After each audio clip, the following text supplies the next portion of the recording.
Hello विद्यार्थी मित्रांनो, मी सहाय्यक प्राध्यापक डॉक्टर वी द जाधव, पदव्युत्तर वाणिज्य व व्यवस्थापन विभाग, पीपल्स कॉलेज नांदेड. आजच्या या तासामध्ये बीकॉम प्रथम वर्ष द्वितीय सत्राच्या विद्यार्थ्यांकरिता घेऊन येत आहे प्रकरण दुसरे, संदेशवहन कौशल्ये, कम्युनिकेशन स्किल्स. विषय आहे आधुनिक व्यावसायिक संदेशवहन अर्थात मॉडर्न बिझनेस कम्युनिकेशन. जे विद्यार्थी स्वामी रामानंद तीर्थ मराठवाडा विद्यापीठ नांदेड अंतर्गत शिक्षण घेत आहेत त्यांच्याकरिता विशेष उपयुक्त आहे. त्यामध्ये आपण सविस्तर पाहणार आहोत कम्युनिकेशन स्किल्स अर्थात संदेशवहन कौशल्ये. त्यामध्ये आजच्या या तासामध्ये आपण सविस्तर पुढे पाहणार आहोत लिसनिंग स्किल, श्रवण कौशल्ये. या दुसऱ्या प्रकरणामध्ये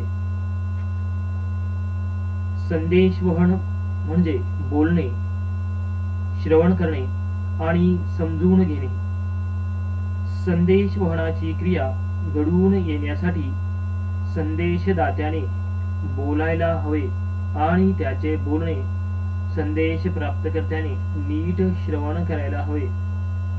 आपले विचार किंवा आपला संदेश प्राप्तकर्त्याला नीट समजावा याकरिता प्रयत्न करणे ही संदेशदात्याची जबाबदारी असते. तर संदेशवहन प्रक्रियेमध्ये सलग आणि तत्पर राहून संदेशदात्याने दिलेला संदेश श्रवण करणे, समजून घेणे आणि त्यावर विधायक प्रतिक्रिया आवश्यकता असल्यास देणे ही संदेश प्राप्तकर्त्याची जबाबदारी असते. तर आपण या ठिकाणी पाहणार आहोत श्रवण क्रिया म्हणजे नेमके काय.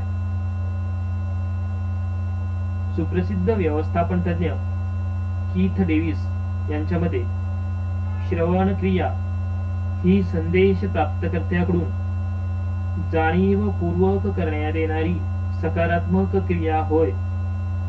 त्याकरिता इच्छाशक्तीची गरज असते.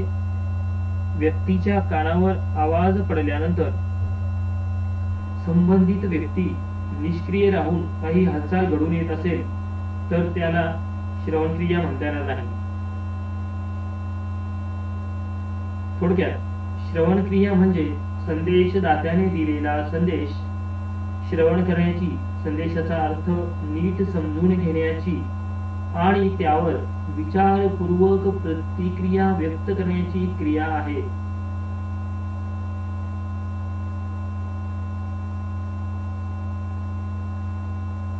आणखी एका लेखकाच्या अनुसार आपण बघूया रॉड्रिक्स यांच्यामध्ये श्रवण क्रिया म्हणजे संदेशदात्याने दिलेले संदेश प्राप्त करण्याची, संदेशाचा अर्थ स्पष्ट करण्याची आणि त्यावर प्रतिक्रिया व्यक्त करण्याची क्रिया होय. त्यानंतर आपण यामध्ये पाहणार आहोत प्रिन्सिपल्स ऑफ इफेक्टिव्ह लिसनिंग, प्रभावी श्रवण क्रियेची तत्वे. प्रभावी श्रवण क्रियेचा अर्थ आणि त्याचे महत्व हे अत्यंत व्यापक आहे. श्रवण क्रिया आणि तेही प्रभावी श्रवण क्रिया ही सहजपणे घडवून येणारी बाब नाही, ती प्रयत्नसाध्य बाब आहे. श्रवण क्रिया प्रभावीपणे घडवून यावी याकरिता श्रवणकर्त्यांनी विशेष प्रयत्न करण्याची आवश्यकता असते. श्रवण क्रियेची मूलभूत तत्वे आत्मसात करून प्रत्यक्ष व्यवहारात ही तत्वे आचरणात आणली गेली तर व्यवसायामधील यश निश्चित होते. प्रभावी श्रवण क्रियेच्या तत्वांबद्दल आपण पुढे सविस्तर पाहणार आहोत. प्रभावी श्रवण क्रियेचं पहिलं तत्व आहे एकाग्रता. श्रवण क्रिया ही एक बौद्धिक क्रिया आहे जी श्रोत्याला त्यामध्ये महत्वाची भूमिका पार पाडायला लावते. श्रवण क्रिया सुरू असताना श्रोत्यांच्या किंवा संदेश प्राप्तकर्त्याच्या मनात भिन्न स्वरूपाचे विचार येत असतील, तर त्याच्या मनात कोणत्याही प्रकारचा तणाव येत असेल, तर तो काही काळजी करीत असेल, तर त्याचे कोणाशी नुकतेच वादविवाद झाले असतील, तर अशा परिस्थितीमध्ये श्रोता वक्त्याच्या बोलण्यावर लक्ष केंद्रित करू शकत नाही. त्यामुळे प्रभावी श्रवणक्रिया घडून येत नाही. श्रवणक्रिया प्रभावी ठरण्याकरिता श्रोत्याच्या मनाची एकाग्रता असणे आवश्यक असते. दुसरे तत्व आहे चित्तशुद्धी. श्रवण क्रिया ही एक बौद्धिक क्रिया असल्यामुळे ही क्रिया परिणामकारक ठरण्यासाठी श्रोत्याचे मन स्वच्छ व खुले असणे आवश्यक आहे.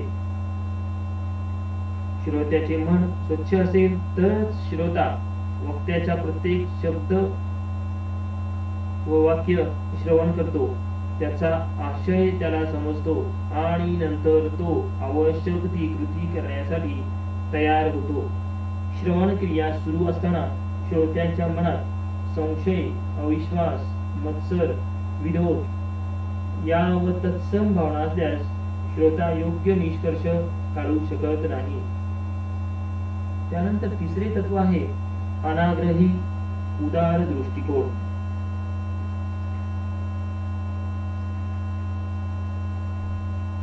अनेकदा वक्ता बोलतो, पण श्रोत्याची भूमिका विधायक सहकार्याची नसल्यामुळे अशा परिस्थितीमध्ये घडून येणारी श्रवणक्रिया परिणामकारक ठरत नाही. काही प्रसंगी वक्ता यांत्रिकपणे, नीरसपणे, कंटाळवाणं बोलतो.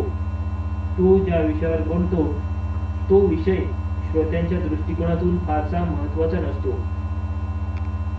काही प्रसंगी वक्ता एखाद्या विषयावर जी मते मांडतो ती श्रोत्यांना स्वीकार्य नसतात, किंवा श्रोत्यांची मते त्याच्या पूर्णपणे विरोधी असतात. अशा परिस्थितीमध्ये श्रवणक्रिया परिणामकारक न ठरण्याची शक्यता असते. श्रवणक्रिया परिणामकारक ठरण्यासाठी श्रोत्यांचा दृष्टिकोन उदार आणि अनाग्रही असणे फार महत्वाचे असते. त्यानंतर चौथे तत्व आहे वक्त्याच्या भावना समजून घेणे. प्रत्येक वक्ता शब्दांचे माध्यम स्वीकारून त्याचे मत मांडतो, त्याचे विचार व्यक्त करतो, त्याचा दृष्टिकोन स्पष्ट करतो. या विचारांचा मागे त्याच्या भावना असतात. वक्त्याचे विचार आणि त्याच्या भावना या दोन गोष्टी परस्परांपासून वेगळ्या करता येत नाही. प्रत्येक श्रोत्याने वक्त्याचे विचार श्रवण करीत असतानाच त्याच्या भावनाही व्यवस्थित समजून घेणे आवश्यक आहे. त्यानंतर आहे पाचवे तत्व आशयावर लक्ष स्थिर करणे. संदेश वहनाच्या क्रियेमध्ये संदेशदाता आणि संदेश प्राप्तकर्ता किंवा दुसऱ्या शब्दात वक्ता आणि श्रोता या दोघांनाही मानसिक दृष्टीने तत्पर राहून सक्रिय भूमिका वठवावी लागते. काही वेळेस वक्ते इतक्या विस्ताराने बोलतात की त्यांना नेमके काय म्हणायचे आहे हेच श्रोत्याला कळत नाही. काही वेळेस वक्ते आपल्या भाषणात गोष्टी सांगतात, विरोध करतात, अभिनय करून दाखवतात, हसवतात, इतरांना हसवितात. या सर्व प्रकारच्या परिस्थितीमध्ये वक्त्याला नेमके काय सांगायचे आहे हे श्रोत्यांना कळत नाही. श्रवण क्रिया परिणामकारक ठरण्यासाठी श्रोत्यांनी वक्त्यांच्या बोलण्यामध्ये मुख्य आशयावर लक्ष केंद्रित करायला हवे. त्याकरिता श्रोत्यांनी एक प्रकारची मानसिक शिस्त अंगी बाळगून त्यांची भूमिका आत्मीयतेने व त्याचबरोबर जबाबदारीच्या भावनेतून पार पाडणे आवश्यक असते. त्यानंतरचे तत्व आहे संदेश शोधणे.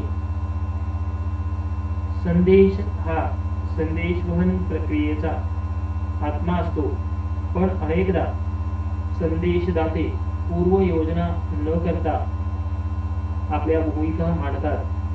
श्रोत्यांनी त्यांचे म्हणणे ऐकून घेतल्यानंतरही वक्त्यांना नेमके काय म्हणायचे होते हे श्रोत्यांना ठरविता येत नाही. अशा परिस्थितीमध्ये श्रोत्यांचे ऐकणे निरर्थक ठरते. संदेशवहन प्रक्रियेमध्ये संदेशदाते कमी पडत असतील तर संदेश प्राप्तकर्त्यांनी त्याची भरपाई केली पाहिजे. वक्त्यांच्या बोलण्यामधील मुख्य मुद्दा किंवा त्यांच्या संदेश शोधण्याची क्षमता श्रोत्यांमध्ये असेल तरच श्रवण क्रिया प्रभावी ठरते.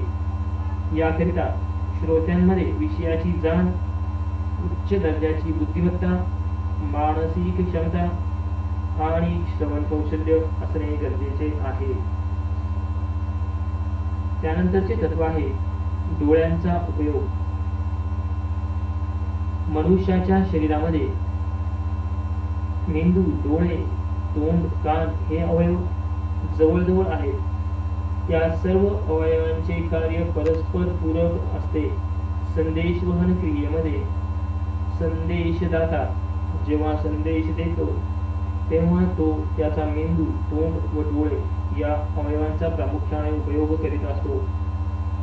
संदेशवहन क्रियेमध्ये संदेश प्राप्तकर्ता किंवा श्रोता जेव्हा संदेश प्राप्त करतो तेव्हा तो त्याचा मेंदू, कान व डोळे या अवयवांचा प्रामुख्याने उपयोग करीत असतो. संदेश प्राप्तकर्त्याने किंवा श्रोत्याने श्रवण क्रिया करीत असताना कानांप्रमाणेच डोळ्यांचाही व्यवस्थितपणे उपयोग करून घेण्याची आवश्यकता असते. श्रोत्याने डोळ्यांचा व्यवस्थित उपयोग करून घेतल्यास त्याला वक्त्याच्या चेहऱ्यावरचे समाधान, हावभाव, देहबोली इत्यादी दिसून येतात. श्रोत्याने त्याच्या कानांप्रमाणे डोळ्यांचाही नीट उपयोग करून घेतला तरच श्रवण क्रिया प्रभावी ठरते. डोळ्यांचा व्यवस्थित उपयोग हे प्रभावी श्रवण क्रियेचे एक प्रमुख तत्व आहे. ही बाब अलीकडे करण्यात आलेल्या संशोधनातून अधोरेखित करण्यात आली आहे. यानंतरचे 8वे तत्व आहे वक्त्याला वेळोवेळी प्रतिसाद देणे. श्रवण क्रिया ही यांत्रिक क्रिया नाही. या क्रियेमध्ये श्रोत्यालाही सक्रिय भूमिका पार पाडावी लागते. हा मुद्दा यापूर्वीच स्पष्ट करण्यात आला आहे. श्रोत्याने वक्त्याचे भाषण श्रवण करीत असताना त्याला वेळोवेळी वेगवेगळ्या पद्धतीचा अवलंब करून प्रतिसाद देणे हा व्यापक श्रवण क्रियेचाच भाग आहे. श्रोत्याने वक्त्याला प्रतिसाद देण्याच्या विविध पद्धती आहेत. परिस्थितीनुसार या पद्धतीचा उपयोग केला जाऊ शकतो. उदाहरणार्थ, वक्त्याने एखादा चांगला मुद्दा मांडल्यानंतर आणि मुद्दा नीट समजल्यानंतर स्मित हास्य करून व चेहऱ्यावर प्रसन्नतेचा भाव व्यक्त करून प्रतिसाद देणे. वेळोवेळी मान डोलावणे, वक्त्याने विनोद केल्यानंतर हसून दाद देणे, योग्य वेळी टाळी वाजवून प्रतिसाद देणे इत्यादी श्रोत्याने वक्त्याला वेळोवेळी योग्य प्रतिसाद दिल्यामुळे वक्ता अभिप्रेरित होतो व त्याचा आत्मविश्वास वृद्धिंगत होतो. यानंतरचे तत्व आहे संयम बाळगणे. अनेकदा वक्ते अशा रीतीने भाषण देतात की या भाषणामध्ये नेमका कोणता मुद्दा आहे आणि वक्त्याला संदेश कशाबद्दल द्यायचा आहे हे श्रोत्यांना ठरविणे कठीण असते. काही वेळेस वक्ते पुष्कळ विनोद करतात. आदरणीय व्यक्तींबद्दल, श्रद्धास्थानांबद्दल बोलतात. श्रोत्यांच्या भावनावरती निंदा नालस्ती करून अपघात करतात. काही वेळेस वक्त्यांची मने व त्यांची अभिव्यक्ती श्रोत्यांना चीड आणण्यासाठी, संताप आणण्यासाठी कारणीभूत ठरते. या व अशाच प्रकारच्या श्रोत्यांनी वेळप्रसंगी कसे वागावे, भावनिक दृष्टीने उद्दीपक होण्याचे असे अनेक प्रसंग आल्यानंतरही श्रोत्यांनी संयम बाळगावा व कोणत्याही कारणांनी स्वतःचे मानसिक संतुलन गमावू नये. श्रोत्यांची संयमी वृत्ती व त्यांचा सुसंस्कृतपणा श्रवण क्रियेची परिणामकारकता वाढवण्याकरिता सहाय्यक ठरतात. त्यानंतरचे तत्व आहे आवाजातील चढ उतारांची दखल घेणे. काही वक्ते अत्यंत यांत्रिकपणे एका सुरात बोलतात. त्यांच्या बोलण्यात जिवंतपणाचा अभाव असतो. या वक्त्याच्या बोलण्याचा आशय समजून घेणे व त्यामधील नेमका संदेश शोधणे हे श्रोत्यांकरिता तसे अवघड कार्य असते. याउलट काही कसलेले व्यक्ती त्यांचे प्रतिपादन करीत असताना प्रतिपादनाच्या शैलीमध्ये बदल करतात, आवाजात चढ उतार करतात, विचारांची अभिव्यक्ती वेगवेगळ्या पद्धतीने करतात. श्रवण क्रिया परिणामकारक ठरण्यासाठी श्रोत्यांनी वक्त्याने आवाजात केलेल्या चढ उतारांची प्रतिपादन शैलीमध्ये केलेल्या बदलांची दखल घेणे आवश्यक असते. जे श्रोते वक्त्यांच्या प्रतिपादनाशी आणि विचारांशी पूर्ण सहमत पावतात अशा श्रोत्यांना वक्त्यांच्या आवाजामधील चढ उतारांची दखल घेणे सहज शक्य असते. हा त्यांच्या श्रवण कौशल्याचाच भाग असतो. त्यानंतरचे तत्व आहे वक्त्यांचे संपूर्ण भाषण श्रवण करणे. प्रत्येक श्रोत्याची श्रवण करण्याची विशिष्ट क्षमता असते. वक्ता दीर्घ काळापर्यंत बोलल्यास, अनावश्यक बोलल्यास किंवा मुद्दा सोडून बोलल्यास श्रोत्यांचे वक्त्याच्या बोलण्याकडे स्वाभाविकपणे दुर्लक्ष होते. अशीच परिस्थिती आणखी काही कारणांमुळे उत्पन्न होऊ शकते. कारण कोणतेही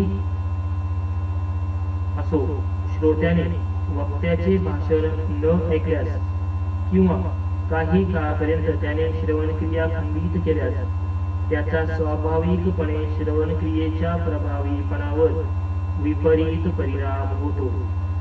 वक्त्याच्या व्यक्तिगत उणीवांकडे व नकारात्मक स्वरूपाच्या वैशिष्ट्यांकडे दुर्लक्ष करून वक्त्याचे भाषण पूर्ण लक्ष देऊन श्रवण करणे हे श्रवणक्रिया प्रभावी ठरण्यासाठी अत्यंत आवश्यक आहे. त्यानंतरचे तत्व आहे वक्त्याच्या बोलण्याबाबत आशावादी दृष्टिकोन. वक्ता जेव्हा बोलतो तेव्हा श्रोते त्याचे बोलणे श्रवण करतात.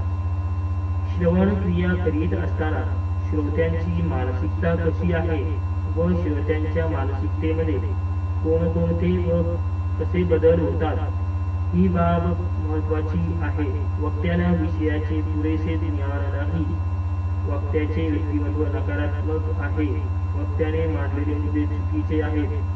वक्त्याने भावनांवर व श्रद्धांवर आघात केला आहे. वक्त्याचे बोलणे म्हणजे वेळेचा अपव्यय आहे. अशी श्रोत्यांची मानसिकता असल्यास त्या परिस्थितीमध्ये श्रवण क्रिया परिणामकारक ठरणार नाही. श्रोत्यांनी वक्त्यांच्या बोलण्याबाबत आशावादी दृष्टिकोन बाळगणे हे प्रभावी श्रवण क्रियेचे एक महत्वाचे तत्व आहे. या तत्वानुसार श्रोत्यांनी वक्त्याच्या नकारात्मक व्यक्तिमत्वाकडे दुर्लक्ष करून वक्त्याचे बोलणे किंवा त्याने व्यक्त केलेले विचार प्रासंगिक आहेत, त्यांचा आपल्याला निश्चितपणे उपयोग होईल असा विश्वास ठेवायला हवा. श्रोत्यांनी वक्त्याच्या बोलण्याबाबत आशावादी दृष्टिकोन बाळगल्यास व त्या रीतीने पूर्ण व्यवहार केल्यास श्रवण क्रिया परिणामकारक ठरेल आणि संदेशवहनाची क्रिया पूर्णत्वास जाईल. त्यानंतरचे तत्व आहे मर्यादेबाहेर नापसंती व्यक्त न करणे. कोणत्याही प्रसंगी श्रोते हे काही पुतळे नसतात. श्रोत्यांना बुद्धी असते, भावना असतात, विचार असतात, आणि त्यांची स्वतःची विशिष्ट मतेही असतात. सर्व परिस्थितीमध्ये श्रोत्यांना गृहीत धरून स्वतःचे विचार त्यांच्यावर थोपण्याची चूक अनेक व्यक्ती करीत असतात. श्रोते श्रवणक्रिया करीत असताना वेळोवेळी विविध पद्धतींचा अवलंब करून त्यांची नापसंती प्रकट करतात.